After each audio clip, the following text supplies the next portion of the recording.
Hello friends, I welcome you all to StudyIQ. My name is Dr. Mahipal Singh Rathod, and in this lecture I will be discussing the civil war in South Sudan with you. I will discuss the origins of the conflict, the history behind it. We will have a look at how the civil war began, the current one, who are the main players, the main characters of this war, the progression of the civil war, why despite many attempts at peace, all of those attempts have failed, all the negotiations have failed, and finally the effect of this civil war on the society and overall country of South Sudan. UPSC pendrive course has been launched by StudyIQ. You can study for the prestigious IAS IPS examination sitting at your home. You do not need to go to any other city. You do not need to leave your job if you are working. You can study from our pendrive tablet courses. For more details, you can visit our website or call on any of these numbers. Also, our courses are available for the SSC, bank and other government examinations. Please visit our website for more details. South Sudan is situated in the middle of Africa. It is a landlocked country, as you can see, and it is situated just north of the equator. So equator passes here from Uganda. This is Uganda. So equator passes from here, but not touching South Sudan.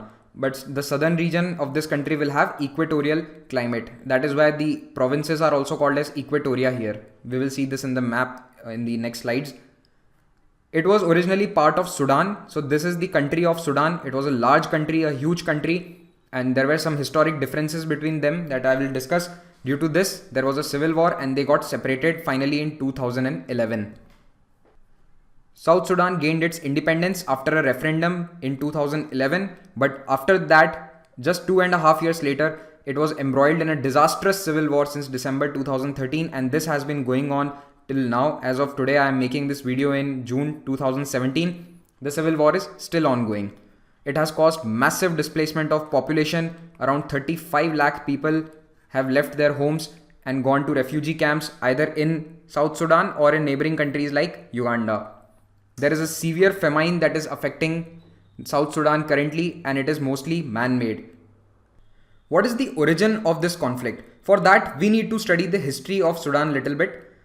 In 1899, Britain plus Egypt conquered the area of Sudan. They started administering those territories. Egypt itself was under the control of Britain, and they both together, they administered the region of Sudan. But they administered them as different regions. South Sudan was administered as a separate entity and North Sudan was a separate entity. They were separate regions. This went on for more than 50 years, 56 years. So in 1956, Sudan gained its independence. But they were merged together into a single administrative region. And the southern leaders were not consulted that what do you want? Do you want independent South Sudan or do you want a united Sudan with the North? They were not consulted at all, and they were simply merged with the North Sudan. They feared that the political power in the country will be subsumed by the larger North Sudan. North Sudan is bigger in area and the population of that region is more politically powerful. So they feared that all the political power will go to North Sudan, and that is what happened. This is the reason that there were two civil wars prior to this. So independence to a united Sudan in 56. You will see a trend throughout the geopolitics of the world. Wherever there is some partition related issue, Britain is always in the picture. It is always there, be it India, Pakistan, Palestine, Israel, Cyprus, Sudan. There are many examples. Britain is always there in most of the cases. Anyways, here they did opposite of India and Pakistan. In India, they partitioned the country into two nations, India and Pakistan, and went away giving independence. Here, they joined together two entities, formed United Sudan. So just the opposite of India. The North-South divide. Sudan is not a homogeneous country. All the people living there are not ethnically similar. They are not homogeneous. The North Sudan is mainly populated by Arab Muslims, and the South Sudan is mostly populated by Christians and many other tribes. They are all multiple ethnic tribes. They follow different religions, the African religions, and there are also a lot of Christians. So you can see even the dresses, the customs, they are quite different. North Sudan, this is a typical North Sudani Arab, and this is a typical South Sudan tribal person who is attending to his cow. So in the South Sudan, cows are very important. They are considered to be wealth. The person who has more cows, he is considered to be wealthy. And the Arab Muslims have different cultures, different customs. So this North-South divide has been there historically. These regions are historically have been different. You can see in this map, so this red colored line is roughly marking the boundary of north and south areas. So this region has more tribes. There are more than 50 tribes. Totally there are more than 50 to 60 tribes here. And there are also a lot of Christians. But this area, the capital is Khartoum of North Sudan. So Khartoum was the capital of the whole country earlier. So Khartoum is the capital, and the North Sudan has mostly Arab Muslims. The geography and the topography are also a little bit different in both the countries. The northern part has mainly just this one river, River Nile, and Khartoum is situated on the confluence of the White Nile here and the Blue Nile here. Both these White and the Blue Nile, they come and join in Khartoum. So it is the Sangam, and this White Nile is coming all the way from South Sudan. So you see the most important cities of South Sudan are situated, this is the river, they are situated on the White Nile. So there are two important cities here, the capital Juba in South Sudan, and then there is the city of Bentiu. Both of these are situated near the river, and this is the transport lifeline of the country, the White Nile. And you can see there are a lot of marshy areas here, so the topography is also a little bit different. That is why there are more ethnic tribes here and mostly Arab Muslims in the dry arid areas of the North Sudan. The next point of contention between North and South was oil. Wherever you have British and oil, there will be geopolitical problems. Alright, I'm just kidding, and not necessary. So oil reserves are mostly found in the southern part of the country, and what happened earlier, that all this oil was taken away from the southern regions and the north profited from it. The southern people did not get any money out of their own resources. They were left poor, and all the refineries, you see these green colored dots are they are refineries. So most of the refineries were in the north, and all of the oil was shipped from Port Sudan here, because South Sudan is landlocked, this region is landlocked, and this is the only coastline access to the Red Sea. Here is Port Sudan, and all the oil shipments are exported via this port. So you can see everything, all the oil infrastructure, the pipelines, the refineries, everything is in the north. So the industry will develop in the northern areas, while the resources are in the south. So this was also a very major point of contention between both of them. The southern people said, you are taking away our resources and you are not giving us anything. This is wrong.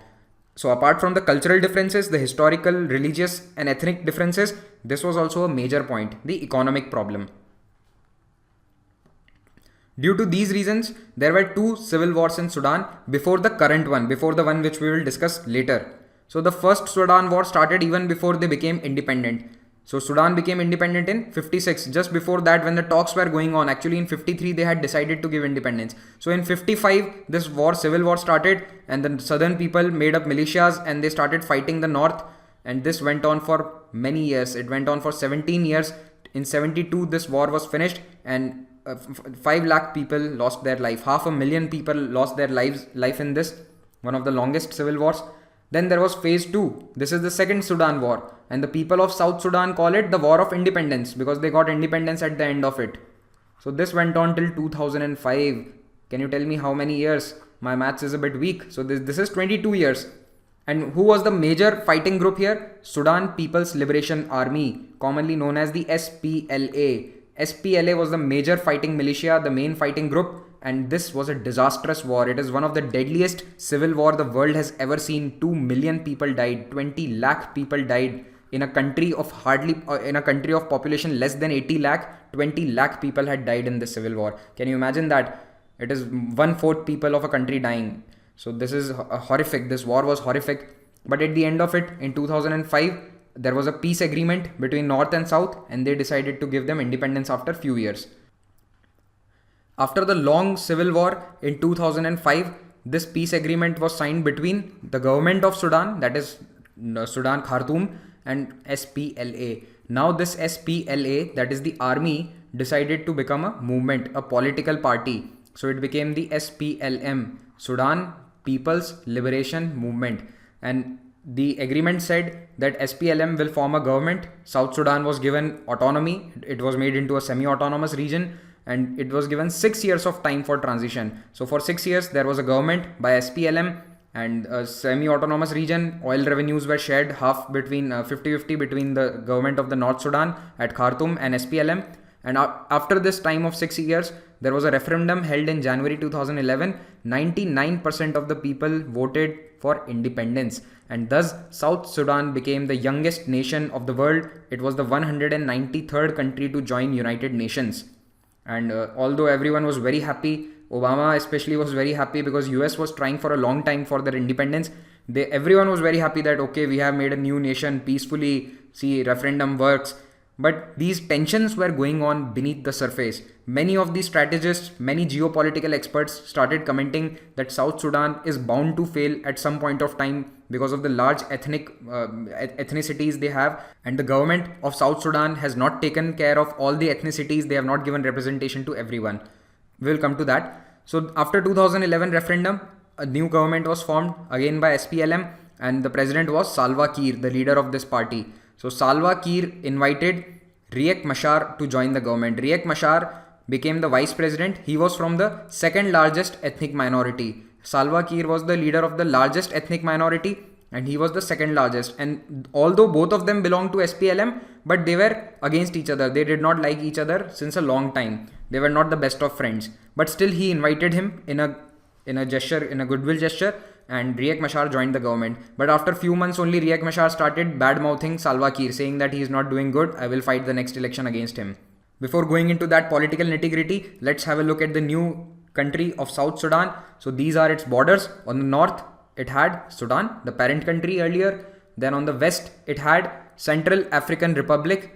In the south, the Democratic Republic of Congo. Can you tell me what is the capital of Democratic Republic of Congo and which country had colonized DRC?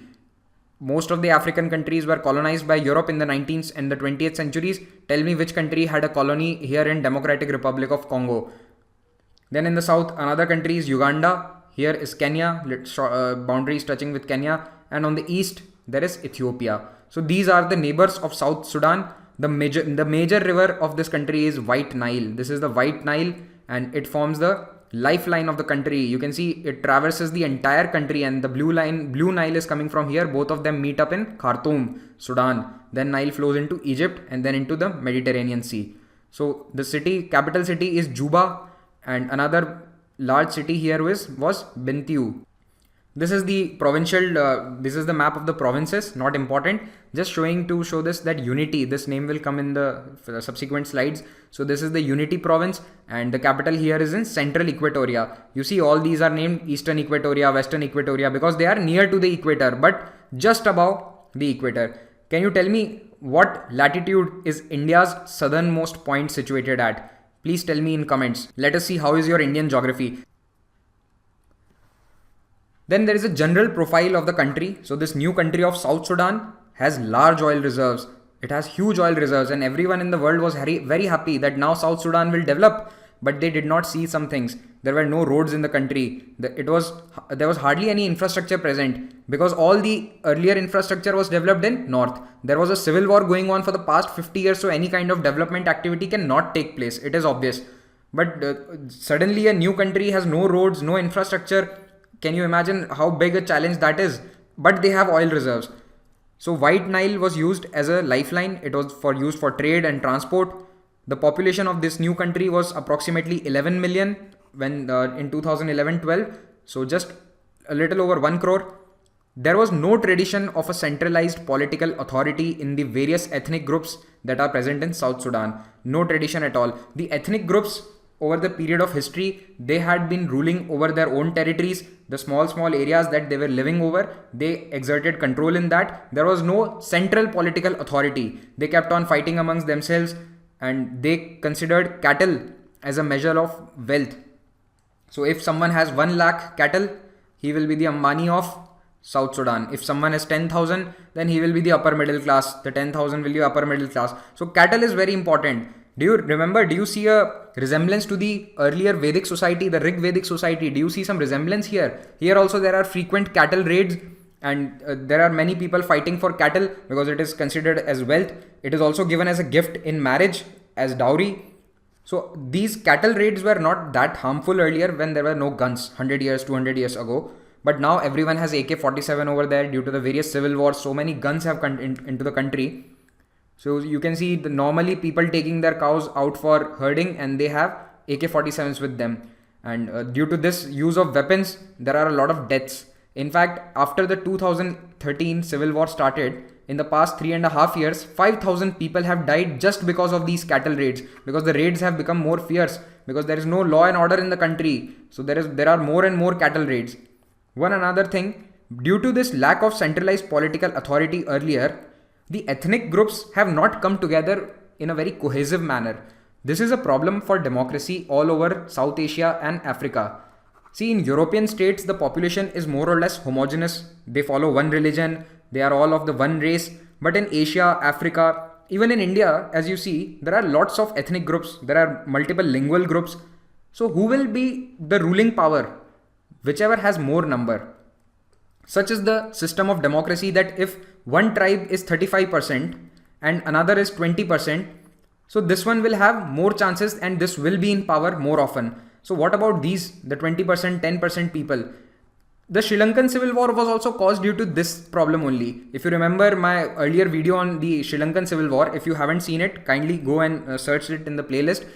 The point I'm trying to make here is that young democracies with different kind of people, multiple ethnicities will face this problem all over the world, and we have to look for solutions to resolve this problem.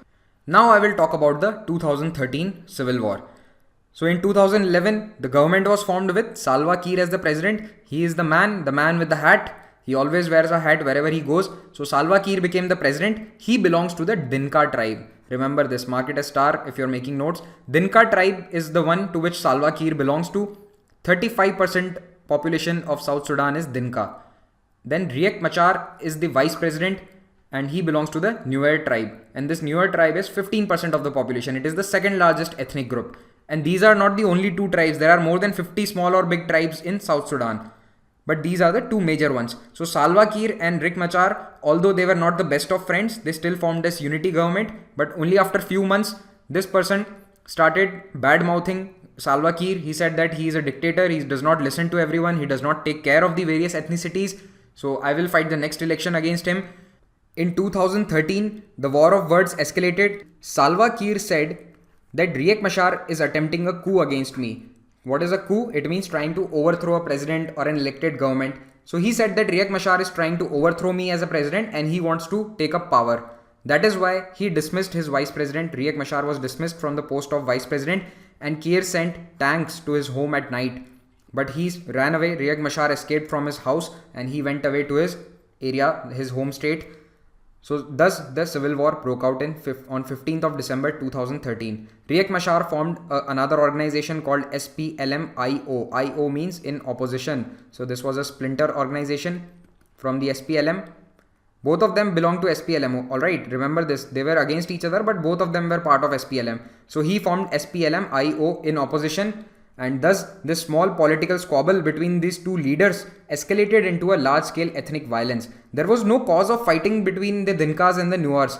It only started because of these political leaders. They had ego issues, they wanted power for themselves, and this political squabble led to violence between the entire ethnicities.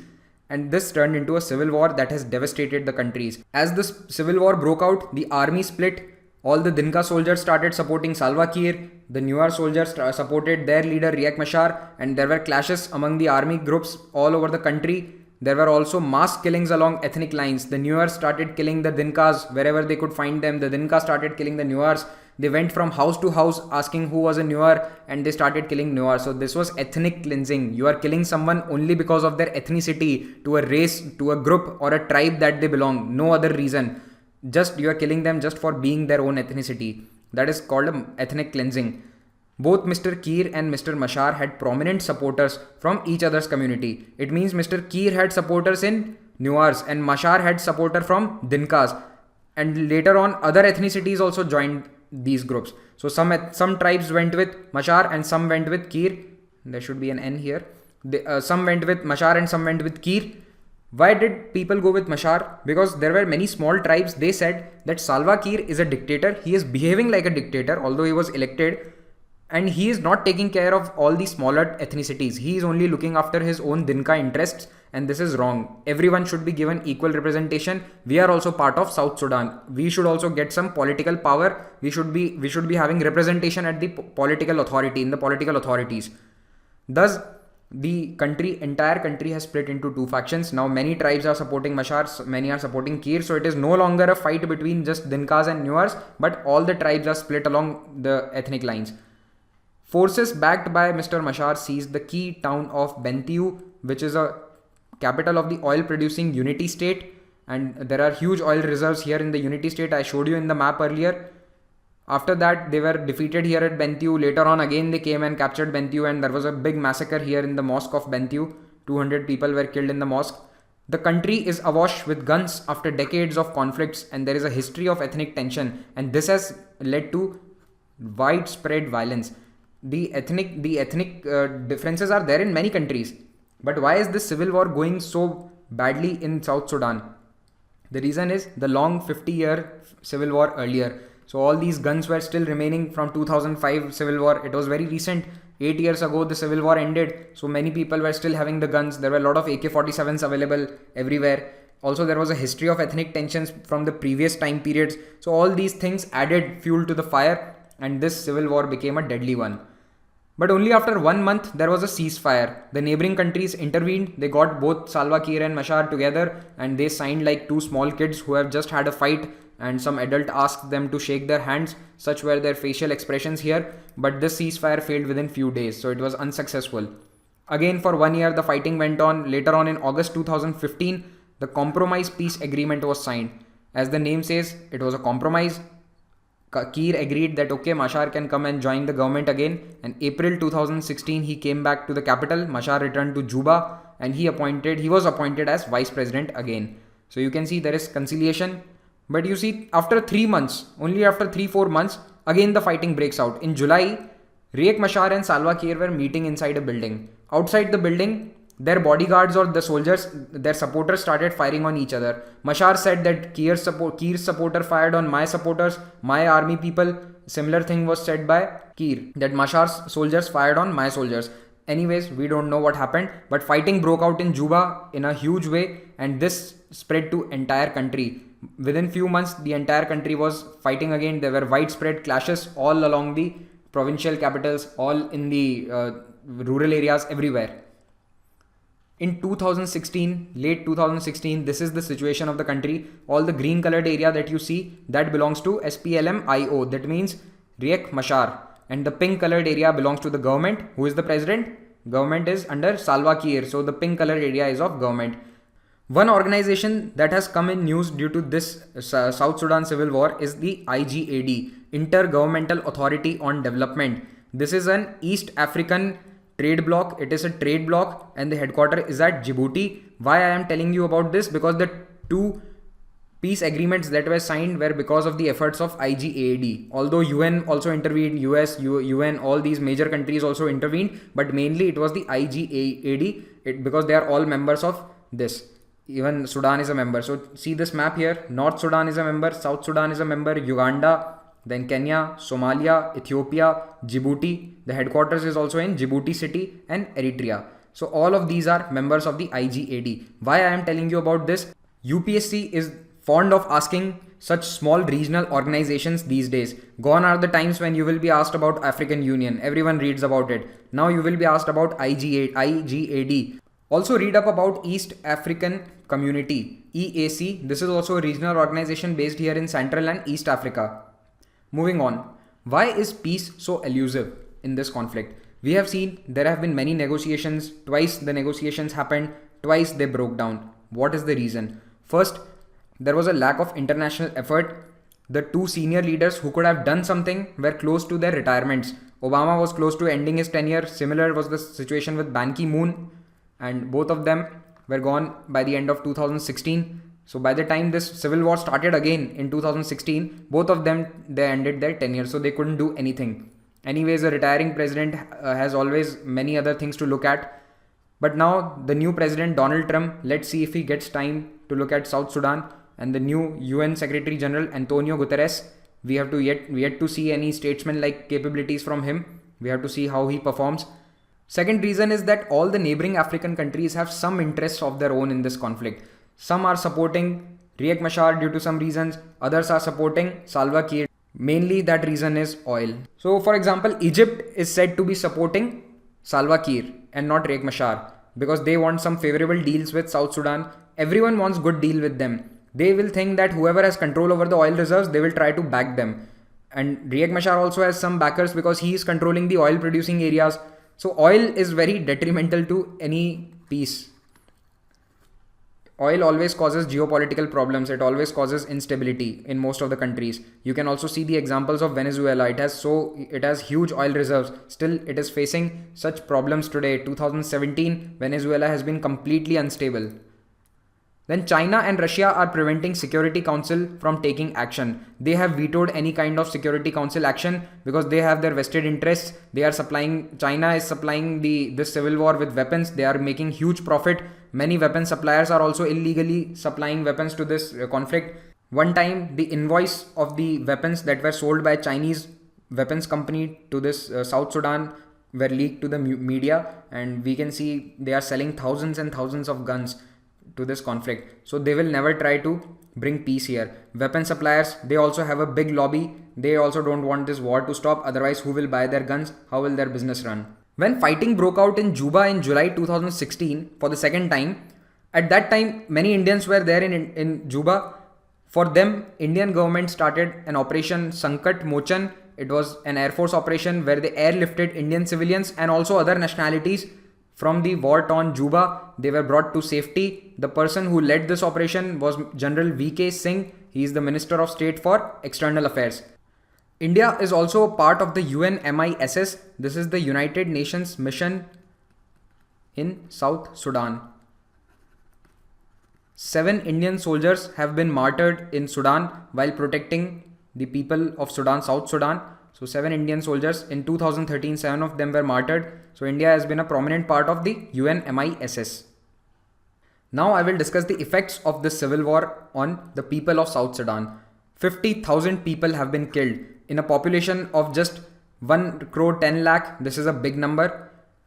Also, large scale ethnic cleansing has been going on. Ethnic cleansing means targeted killing of one ethnicity. So the Nuers are being targeted by the Dinkas because the Dinka government is in power. Salva Kiir is a Dinka. This reminds the world of 1994 Rwandan genocide. There are so many similarities between these two. In Rwanda 1994, 8 lakh people, 8 lakh Tutsis were murdered by Hutus. The majority tribes, the government was of Hutus. 8 lakh Tutsis were killed within just 3 months. In a period of 3 months, 8 lakh. And this was 70% of their population. The Rwandan genocide, the world watched in horror. The world watched in silence. United Nations could do nothing. And United Nations has not been doing anything regarding South Sudan as well. So the situation is quite similar. 3.5 million people have been displaced.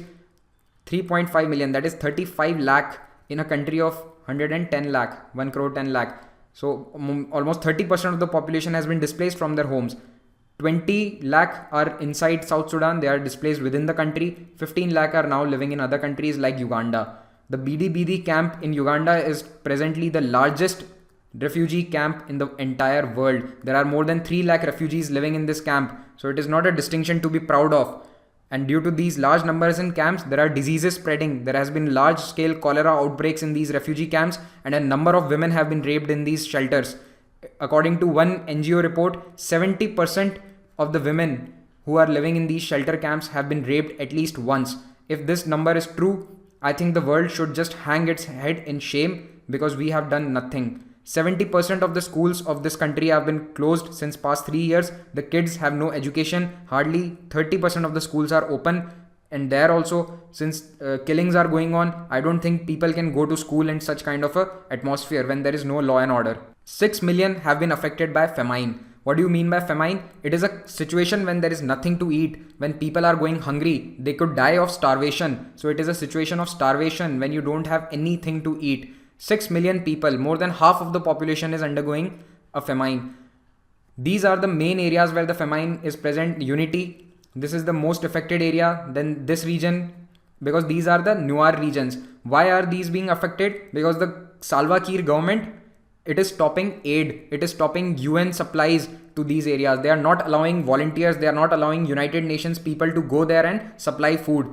In all the civil wars, United Nations has never been stopped. UN always has the power, it has the authority, and it is always allowed by everyone, wherever the civil war is going on, they are allowed to go and supply food. But the Salva Kiir government is stopping them. So it is a man-made famine. It is a man-made famine where food has been used as a weapon.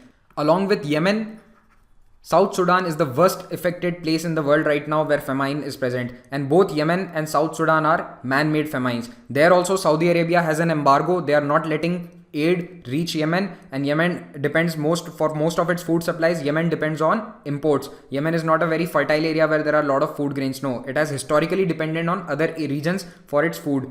But Saudi Arabia led coalition is not allowing aid, and here Salva Kiir led government is not allowing aid. You know what he did once, Salva Kiir? The visa fees is just $100. If anyone wants to go to South Sudan, the visa fees is $100. So just to stop the volunteers from coming, it was suddenly raised to $10,000. Will you pay $10,000? Will an average volunteer have $10,000 to pay for visa fees?